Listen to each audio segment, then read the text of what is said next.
Hey there, what would you say if I told you that tomorrow is not 5th of October, tomorrow is 15th of October? At least that was the reality back in 1582. Let's get to the bottom of this. 1582 was a common year starting on Monday. It was the 1582nd year of the Common Era or Anno Domini designation. It was the 582nd year of the second millennium, the 82 year of the 16th century, and the third year of the proleptic 1580s decade. However, this year also saw the beginning of the Gregorian calendar switch, when a papal decree introduced the Gregorian calendar and immediately adopted by Spain, Portugal, the Polish-Lithuanian Commonwealth, plus most of present-day Italy from the beginning. In these countries, the year continued as normal until Thursday, October the 4th. However, the next day became Friday, October 15th in those countries. The Gregorian calendar is the calendar used in most of the world. It is named after Pope Gregory XIII, who introduced it in 1582 and thus replacing the Julian calendar. When it comes to calendars, small errors can add up over time. The Julian calendar, the prevalent calendar in the Christian world for the first millennium CE and part of the second millennium, was an improvement over the Roman Republican calendar that it replaced.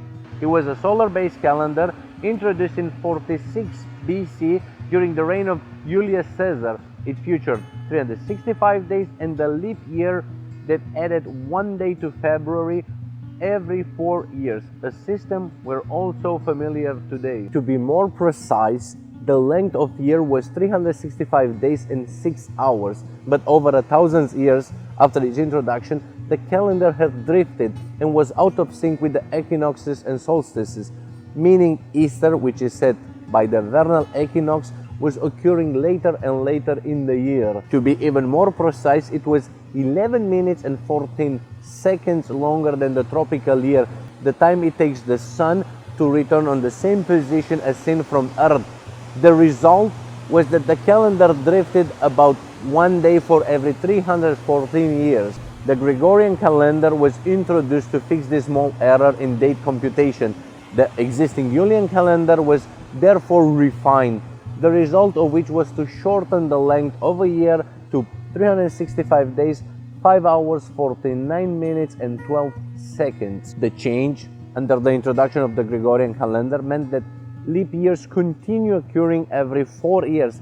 However, over a 400-year period, the number of leap years fell to 97 from 100. This is managed by making some centurial years non-leap years, even though they fall 4 years after the last leap year. In order to have the calendar back into line with the seasons, resetting the drift that had built up since the Julian calendar's introduction, Pope Gregory XIII deleted 10 days from the year 1582, so that October 4th, 1582 of the Julian calendar was immediately followed by October 15th, 1582 in the Gregorian calendar. Thus, the period from October 5th to October 15th never existed. The Church had chosen October to avoid skipping any major Christian festivals. Something as complex as implementing a new calendar couldn't go off without some complication though. The Protestant and Orthodox countries didn't want to take direction from the Pope, so they just refused to adopt the new calendar. The result was that Catholic Europe, Austria, Spain, Portugal, Italy, Poland and the Catholic states of Germany suddenly jump ahead of the rest of the continent by 10 days. Imagine traveling across a border.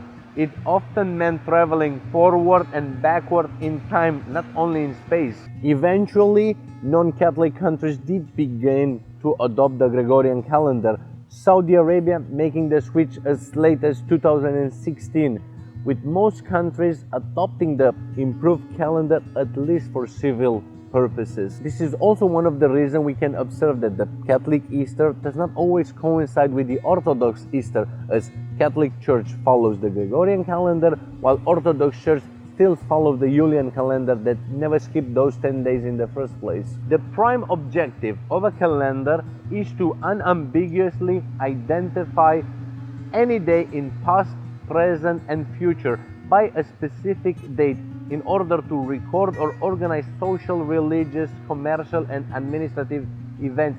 Recurring periods that contain multiple days like weeks, months and even years are secondary, convenient features of a calendar. Most cultures adopt a primary dating system, but different cultures have always needed to align multiple calendars with each other because they coexist in the same space. For example, secular and religious groups with different demands, or they had established trading relations. So the Gregorian calendar, it's not perfect. It can't answer every question or needs we might have.